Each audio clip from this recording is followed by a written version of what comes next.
Hello and welcome to study IQ. मैं दिव्यांशी श्रीवास्तवा और आज मेरे साथ इस इंटरव्यू सेशन में जुड़े हैं 64th बीपीएससी में रैंक 387 हासिल करने वाले Chandrabhushan ji. He is selected for the post of deputy superintendent of police. बहुत बहुत बधाई चंद्रभूषण जी आपको। Thank you ma'am, thank you so much. जिस तरीके से आपका नाम है चंद्रभूषण, वाकई आपने अपने नाम को सार्थक किया है और अपने आप को अलंकृत किया है एक बहुत ही अच्छी पोस्ट और रैंक के आभूषण के साथ। Yes ma'am, thank you so much.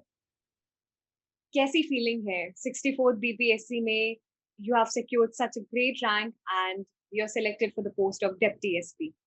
Yes ma'am, मुझे बहुत अच्छा लग रहा है मैम। ये मेरे सपने जैसा है और मैं डीएसपी बन के मतलब मुझे बहुत ही अच्छा लग रहा है। मैं इस चीज़ का मतलब दिन का बहुत दिनों से इंतज़ार कर रहा था और मुझे ऐसा लग रहा है कि मेरे लिए बहुत बड़ा अवसर है। मैं अपने बिहार में जाके और बिहार के लोगों को जाके वहाँ पे सर्व कर पाऊँगा। और ये मेरा मतलब शुरू से मतलब ये सपना ऐसा था कि मैं लोगों का सर्व कर सकूँ, समाज में कुछ कर सकूँ। तो मुझे लगता है ये सपना पूरा होने जैसा हो रहा है मेरे साथ। Very much happy. बिल्कुल, जैसे चंद्रभूषण जी ने बताया कि उनका सपना पूरा हो रहा है और बिल्कुल जब आपका सपना पूरा होता है तो इतनी ही सैटिस्फैक्शन और इतनी ही चेहरे पे चमक होती है। चंद्रभूषण जी के बारे में इंटरव्यू की शुरुआत करने से पहले बता देती हूँ, ही इज़ एन इंजीनियर और इन्होंने भागलपुर इंजीनियरिंग कॉलेज से अपनी इंजीनियरिंग की पढ़ाई की है। बिहार जेई में इनकी कैटेगरी में ही वाज़ रैंक 1, बट फिर भी he didn't join his job and he went straight to prepare for civil services. कितना टफ डिसीजन था? मैम मुझे लगता है ये लाइफ का one of the toughest decision था। There was huge pressure from my family side. Even my मतलब friends की तरफ से भी बहुत ज़्यादा प्रेशर था कि आप बिहार आ जाओ, यहाँ पे मतलब JEE is a good post और मतलब कुछ अच्छा से कर लेंगे यहाँ पे, सही रहेगा। लेकिन बिहार नहीं जाना मतलब ये मेरे लिए मेरा खुद का डिसीजन था और मुझे इसको सही करना था, इस वजह से मैं बहुत ज़्यादा प्रेशराइज़ भी फ़ील करता था। पर फैमिली फ्रेंड्स ने बहुत सपोर्ट भी किया जब मैंने फाइनली डिसीजन ले लिया कि नहीं मुझे मतलब दिल्ली में ही रह के आगे तैयारी करनी है बीसीएस और यूपीएससी की। तो ये डिसीजन को मतलब मुझे लगता है ये सही हो गया है शायद, अब जब रिजल्ट आ गया है तो। बिल्कुल, आज ये डिसीजन आपका वर्थ इट था कि बिहार जेईई को आपने छोड़ के सिविल सर्विसेज को प्रेफ़रेंस दी और आपने आज कर दिखाया। लेकिन मैं थोड़ा-सा रिवाइंड करती हूँ और उस समय की तरफ जाती हूँ। कितना डाउट्स थे? क्योंकि हर एस्पिरेंट के मन में एक सेल्फ डाउट होता है जब वो सिविल सर्विसेज की प्रिपरेशन करते हैं। आपके पास एक बहुत ही अच्छी जॉब थी, आप उसको छोड़ के जा रहे थे एक बहुत बड़े समंदर में। यस मैम, ये मतलब पूरा अनसर्टेन था कि कुछ भी हो सकता है, पर मेरे माइंड में कहीं न कहीं ऐसा था कि मैं इसको कर सकता हूँ। इस वजह से मतलब मुझे ये डिसीज़न लेने में समय तो लगा, पर I was confident from inside कि मैं ये कर लूँगा। तो ये डिसीज़न मतलब टफ तो था पर मैंने यही लिया और मुझे लगता है कि समय जैसे-जैसे बीता मैं और भी कॉन्फिडेंट होते गया और बीपीएससी के मैंने 2 अटेम्प्ट दिए, पहले अटेम्प्ट में भी मैंने बहुत अच्छा करने की कोशिश की, मेबी फाइनली तक सेलेक्ट नहीं हो पाया था। पर मैं काफ़ी अच्छा करने की कोशिश किया, तो उससे और मोटिवेशन मिला मुझे नेक्स्ट अटेम्प्ट में मतलब तैयारी करने के लिए। 2017 से आप तैयारी कर रहे थे, अटेम्प्ट्स भी दिए, 63rd बीपीएससी में भी आपके जो नंबर्स थे वो कट ऑफ से ऊपर थे, बट फिर भी आप क्लियर नहीं कर पाए, कुछ ऐसे रीज़न्स थे। यस मैम, 63rd बीपीएससी में मेरा मार्क्स कट ऑफ इक्विवेलेंट था, पर मतलब मैं क्लियर नहीं कर पाया, मेबी बिकॉज़ द सीट्स के नंबर जो हैं लिमिटेड होते हैं और उतने ही लोगों को सिलेक्ट किया जा सकता है जितना की सीट है।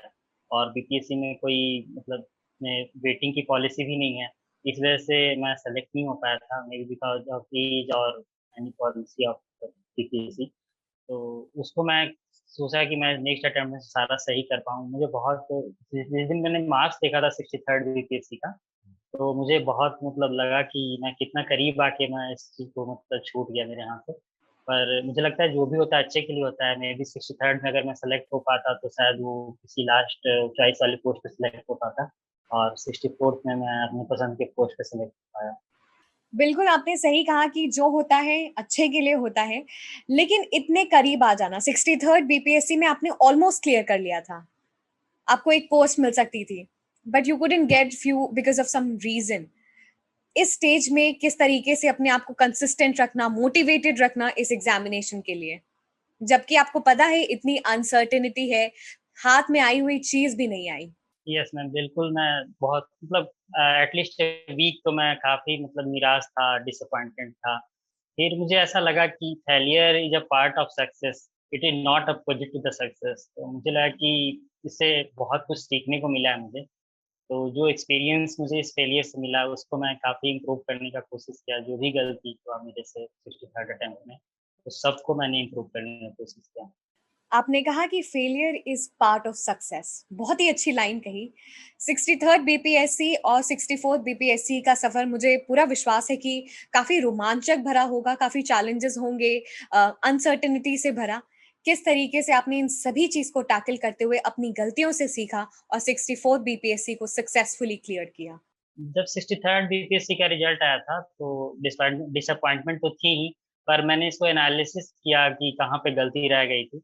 और मुझे ऐसा पता चला कि मैं प्रैक्टिस बहुत ही कम किया था, वो हर पार्ट पे था। वो मेंस आंसर राइटिंग प्रैक्टिस हो या मॉक इंटरव्यू देने का मतलब इंटरव्यू वाले फ़ेज़ में, तो वहाँ भी मतलब काफ़ी कम प्रैक्टिस कर पाया था। तो वो जो प्रैक्टिस का जो लैक था, वो मैं मतलब फुलफ़िल करने की कोशिश किया इस 64th अटेम्प्ट में। मतलब 63rd में मैं शायद ही एक भी टेस्ट सीरीज़ नहीं दिया था, मतलब एक भी टेस्ट नहीं लगाया था। और 64th में मैं अनलिमिटेड टेस्ट मैंने काउंट भी नहीं कर सकता, इतना ज़्यादा मैंने टेस्ट लिखे होंगे और मॉक भी अच्छे खासे दिए थे, तो मुझे लगता है इसका काफ़ी बेनिफिट हुआ 64th में। प्रैक्टिस की कमी आपको लगी 63rd बीपीएससी में, और फिर वहां से लेकर 64th बीपीएससी का सफर काफ़ी इंट्रोस्पेक्शन से भरा रहा और आपने काफ़ी सारी प्रैक्टिस की। कुछ क्रिटिकल पॉइंट्स अगर बता दें कि किन बातों का ध्यान रखना है सभी एस्पिरेंट को जब वो इतने बड़े एग्ज़ामिनेशन, बीपीएससी जैसे एग्ज़ामिनेशन को लिखते हैं? जैसे पहला तो सबसे पहला पॉइंट तो मैं कहूँगा, अगर कोई विद्यार्थी या फिर कोई स्टूडेंट इसमें तैयारी करना चाहता है, तो माइंड मेकअप करना बहुत ज़रूरी है। प्रिपरेशन से ज़्यादा ज़रूरी है कि मेंटल प्रिपरेशन सबसे पहले वो करे अपना, कि वो इस एग्ज़ाम का अगर तैयारी कर रहा है, तो इसमें समय लग सकता है और वो उसके लिए वो तैयार होना चाहिए कि मेबी 1 ईयर, 2 ईयर, 3 ईयर भी लग सकते हैं। तो इसके लिए मेंटल प्रिपरेशन पहले से होना चाहिए। सेकंड चीज़ है कि कंसंट्रेशन बहुत ही ज़रूरी है विथ कंटिन्यूटी। और आई लास्ट थिंग जो मैं जोड़ूँगा इसमें, कोऑपरेशन भी बहुत चाहिए। अगर ग्रुप स्टडी हो पाता है तो काफ़ी बढ़िया रहेगा इसमें। मैंने काफ़ी ग्रुप स्टडी किया और उसका मतलब रिज़ल्ट मुझे मिला है ग्रुप स्टडी का। तो 3 सी जो मैं बोल रहा हूँ, कंसंट्रेशन, कंटिन्यूटी एंड कोऑपरेशन, काफ़ी इम्पोर्टेंट हो सकता है अगर कोई एकदम फाइनली सेलेक्ट करना चाहता है तो। 3 सी की बात की चंद्रभूषण जी ने, कोऑपरेशन, कंटिन्यूटी और कंसंट्रेशन, और एक सी मैं ऐड करती हूँ, कंसिस्टेंसी। ये चारों ही चीज़ बहुत ज़रूरी है क्योंकि इतना बड़ा एग्ज़ामिनेशन है, इतना रिगरस है, कंसिस्टेंट रहना भी बहुत ज़रूरी है।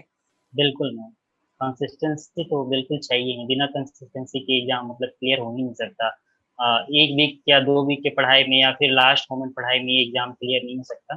कंटीन्यूअस प्रिपरेशन चाहिए विद कंसिस्टेंसी, मतलब इसमें कोई लैक हो ही नहीं सकता है, इसको लगातार तैयारी करनी पड़ेगा। आपने गलतियों का ज़िक्र किया, मैं गलती और किस तरीके से उन गलतियों से सीख के बहुत ही अच्छा कर सकते हैं एग्ज़ामिनेशन में। किन बातों का ध्यान रखें to enhance the chances of your selection हर स्टेज में? मैं प्रीलिम्स स्टेज से शुरू करना चाहूँगा। इन प्रेज़ेंट कॉन्टेक्स्ट बीपीएससी का जो प्रीलिम्स है वो काफ़ी टफ हो गया है और मुझे यहाँ तक लगता है कि तीनों फेज़ में सबसे टफेस्ट पार्ट प्रीलिम्स हो गया है। इसलिए क्योंकि कट ऑफ इसके बहुत ज़्यादा जा रहे हैं। तो इसमें थ्योरी पार्ट को प्रॉपर्ली पढ़ना, फिर उसको प्रैक्टिस करना और फिर उसके टेस्ट सीरीज़ लगाना, ये तीनों बहुत ही मस्ट हैं। और थोड़े बहुत क्वेश्चन लगा लेने से या फिर लास्ट मोमेंट लूसेंट या रिवाइज़ कर लेने से मेबी नहीं हो सकता जब तक कि प्रॉपर प्रैक्टिस ना हो, टेस्ट सीरीज़ नहीं लगाएँ, वो भी एग्ज़ामिनेशन जैसे एनवायरनमेंट में। मतलब एग्ज़ामिनेशन लाइक कंडीशन में एग्ज़ाम, मतलब जब तक वो प्रिपरेशन नहीं करेंगे तब तक वो काफ़ी प्रॉब्लम हो सकता है। और मुझे लगता है अगर कोई विद्यार्थी शुरू कर रहा है इस एग्ज़ाम का तैयारी, तो सब कुछ देने के लिए उसको तैयार होना चाहिए। मतलब 100% देना चाहिए उसको कि कोई मतलब कुछ रह ना जाए और कंप्लीटली ही मतलब हो ही जाए। मेंस के लिए मैम, मेंस के लिए भी प्रैक्टिस चाहिए, तो लेकिन मेंस का जो बीपीएससी का जो मेंस का सिलेबस है, सबसे पहले प्रीवियस ईयर क्वेश्चंस, मेंस का सिलेबस को प्रॉपर्ली एनालिसिस करके और उसको सॉल्व करने चाहिए। और नोट्स बनाना बहुत ही ज़रूरी है, सेल्फ नोट्स मेंस के लिए बहुत ज़रूरी है और आंसर राइटिंग प्रैक्टिस को लगातार करते रहते एक ऐसा अंदर क्रिएटिविटी आ जाता है कि वो किसी भी अनसर्टेन क्वेश्चन को भी मतलब प्रॉपर्ली अटेम्प्ट कर सकते हैं। मुझे ऐसा लगता है। करंट अफेयर्स बहुत इंपॉर्टेंट हिस्सा होता है इस एग्जामिनेशन का। आपने कैसे अपनी करंट अफेयर्स की तैयारी की और कितना टाइम स्पैन चाहिए होता है करंट अफेयर्स को प्रिपेयर करने के लिए? मैम करंट अफेयर बहुत ही इम्पोर्टेंट पार्ट है पूरे एग्जामिनेशन का from prelims to interview stage. Ma'am मुझे तो ऐसा लगता है कि सबसे ज़्यादा अगर कोई एक चीज़ को वेटेज मिल सकता है, तो वो करंट अफेयर है। प्रीलिम्स के लिए मैम मैंने करंट अफेयर्स की तैयारी स्टडी आई क्यू चैनल से की थी। उस समय 64th जो बीपीएससी चल रहा था उस समय गौरव गर्ग सर जो है डेली बेसिस पे वो करंट अफेयर्स लाते थे। फिर उसका मंथली कंपाइलेशन आता था। फिर उसका 5 मंथ का कंपाइलेशन आता था। इस तरह से सर कंपाइल करके वीडियो बनाते थे। वो मैंने सारी वीडियो देखी हैं और उसका मतलब काफ़ी मतलब मुझे हेल्प मिला है प्रीलिम्स के स्टेज पे। सिमिलरली मुझे मतलब मेंस के स्टेज पे अगर नोट्स बनाना होता हो किसी भी टॉपिक पे, तो स्टडी आई क्यू पे कोई भी टॉपिक सर्च करें वो सारा अवेलेबल रहता था। तो मुझे इससे काफ़ी हेल्प मिला नोट मेकिंग में। और इवन मैं तो कहूँगा कि इंटरव्यू में मैंने कितने सारे वीडियोज़ इवन पास्ट 1, 2, 3 मंथ के स्पीड अप करके मतलब 1.5 की स्पीड से सारा देखा होगा। मतलब कितनी बार मैंने देखा होगा ताकि कोई पॉइंट या टॉपिक रह ना जाए। मतलब और सारे टॉपिक इम्पोर्टेंट टॉपिक पे वीडियो ना हो या स्टडी आई क्यू पे ऐसा तो शायद ही था मतलब everything was available. Study I Q channel का मैम मैं शुरू से फैन रहा हूँ। Even before preparation I used to see the videos of current affairs. Even now I am seeing it. और मुझे तो प्रीलिम्स, मेंस और इंटरव्यू सारे स्टेज में से बहुत ज़्यादा हेल्प मिली है इसमें, no doubt. I have learned a lot from study I Q. और चंद्रभूषण जी, हमें भी बहुत खुशी है कि आपके जैसे एस्पिरेंट्स जो आज सक्सेसफुल कैंडिडेट हैं हमारे साथ जुड़े हैं, और आपके यही वर्ड्स हमारे लिए ड्राइविंग फोर्स हैं। चंद्रभूषण जी, हम आपके इंटरव्यू का एक्सपीरियंस पूछना चाहेंगे because it is one of the highest score, you have secured 88 marks. Yes ma'am, मेरा इंटरव्यू का स्कोर 88 है और ये हाईएस्ट पता नहीं है कि, लेकिन सेकंड हाईएस्ट हो सकता है मे बी। और ये काफ़ी अच्छा मार्क्स था इंटरव्यू में मतलब मिला था मुझे। मेरा इंटरव्यू काफ़ी अच्छा गया था। कुछ पोर्शंस इंटरव्यू के मैंने मतलब अच्छे से आंसर नहीं किए थे, लेकिन मेजॉरिटी ऑफ द क्वेश्चंस मैंने अच्छे से आंसर किए थे। मुझे लगता है पूरा इंटरव्यू का अगर कोई एक कीवर्ड जो अगर मैं कहूँ तो जो सबसे इम्पोर्टेंट है वो है हम्बलनेस। हम्बल होना बहुत ज़रूरी है इंटरव्यू पैनल के सामने। बहुत सारे क्वेश्चंस हम लोग को नहीं आते हैं और वो मतलब वो उस क्वेश्चंस पे रिएक्शन देखना चाहते हैं कि वो स्टूडेंट किस तरह से रिएक्ट करता है। और उसमें प्रॉपर्ली सॉरी करके निकलना और उनको मतलब किसी तरह मतलब उनको समझा देना कि ये आंसर मुझे नहीं पता है, चाहे इसको मैं दोबारा देख के आऊँगा मे बी या पढ़ूँगा बाद में। ये प्रॉपर्ली बताना बहुत ज़रूरी है। और मुझे लगता है वो नॉलेज से ज़्यादा पर्सनैलिटी टेस्ट करना चाहते हैं। वो किस तरह से बिहेवियर और किस तरह से चीज़ों को मतलब समझ रहे हैं, समझा रहे हैं, वो मतलब काफ़ी जज करते हैं इन सब चीज़ों को। मुझे लगता है मेरा पूरा इंटरव्यू का जो एक मेजर पोर्शन वो मेरा हम्बलनेस पे मतलब ज़्यादा गया होगा मेरा, शुरू से लेके लास्ट तक। हम्बलनेस की आपने बात की और बहुत ही ज़रूरी है बेशक। थोड़ा सा टिप्स एंड सजेशंस कि किस तरीके से जो भी एस्पिरेंट्स है अपने आप को रिप्रेजेंट कर सके to the best of their ability, maintaining the humbleness. जैसे मुझे लगता है स्टूडेंट को अंदर से कॉन्फिडेंट होना है और अगर सवाल नहीं भी आया तो उसमें घबराना नहीं है। और उसको मतलब कि हम्बली ये रिप्लाई देके कि सर मुझे इस सवाल का आंसर नहीं आता।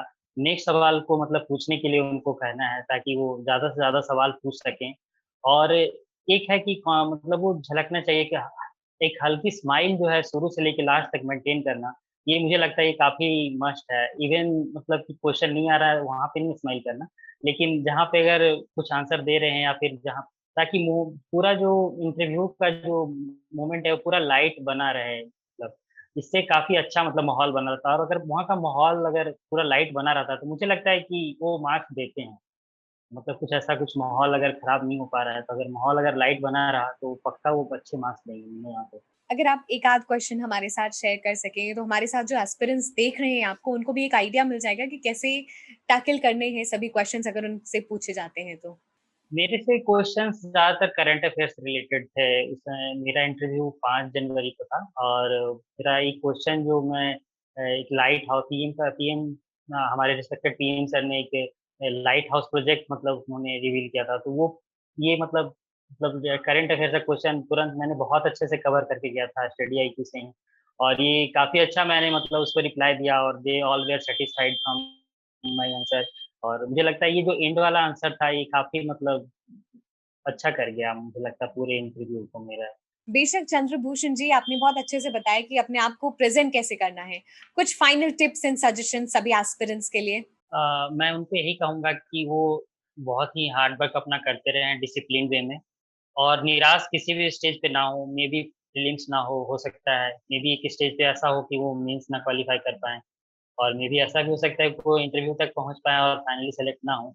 लेकिन निराश नहीं होना है और गिव अप नहीं करना है, क्योंकि मुझे ऐसा लगता है अगर कोई भी विद्यार्थी बीपीएससी का एक बार प्रीलिम्स क्लियर कर ले रहा है, तो वो पूरा विश्वास है कि वो फाइनली वो बीपीएससी के मेरिट लिस्ट में बिल्कुल आ जाएगा क्योंकि बीपीएससी बहुत ही जल्दी-जल्दी रिक्रूटमेंट प्रोसेस कर रही है और बहुत ही ज़्यादा मौके मिल रहे हैं विद्यार्थियों को। तो निराश किसी भी स्टेज पे नहीं होना है और बस लगे रहना है और तैयारी करते रहना है। चंद्रभूषण जी ने बहुत ही अच्छे बताया कि निराश नहीं होना है। ये लड़ाई लंबी है, बहुत मेहनत लगेगी, बहुत साहस लगेगा, लेकिन कभी हार नहीं माननी है। क्योंकि जब नन्ही चींटी दाना लेकर चलती है, चढ़ती दीवारों पर 100-100 बार फिसलती है, मन का साहस रगों में हिम्मत भरता, चढ़कर गिरना, गिरकर चढ़ना न अखरता। मेहनत उसकी बेकार नहीं होती, कोशिश करने वालों की कभी हार नहीं होती। आप भी कोशिश करते रहें, कभी हार ना माने, कभी गिव अप ना करें। आपकी मंजिल आपके पास ज़रूर होगी एक दिन। Thank you so much Chandrabhushan ji हमारे साथ जुड़ने के लिए और हम आपको ढेर सारी शुभकामनाएँ देते हैं आपके उज्जवल भविष्य के लिए। Thank you so much, ma'am. It's a pleasure to be interviewed on YouTube's top most educational channel और ये मेरा सपना पूरा होने जैसा है। पहले मैं यूट्यूब पे स्टडी यूट्यूब पे टॉपर्स टॉक देखा करता था और ये अब इस बार मैं जब इंटरव्यू दे रहा हूँ, ये काफ़ी अच्छा लग रहा है और मुझे लगता है बाकी कैंडिडेट भी मेरे जैसे सफल हो सकते हैं। उन लोगों को भी मेहनत करते रहना चाहिए। बिल्कुल चंद्रभूषण जी, प्लेज़र इज़ ऑल आवर्स कि हम आपको अपने चैनल पे ला पाए और आपकी जो भी जर्नी है, उसको दर्शकों तक पहुँचा पाए और ये दर्शकों के लिए बहुत बड़ी सीख है। आज आप पर्दे के उस पार हैं, कल आप पर्दे के इस पार हो सकते हैं, जैसे चंद्रभूषण जी ने बताया। Thank you once again. Thank you ma'am. Thank you for the invitation.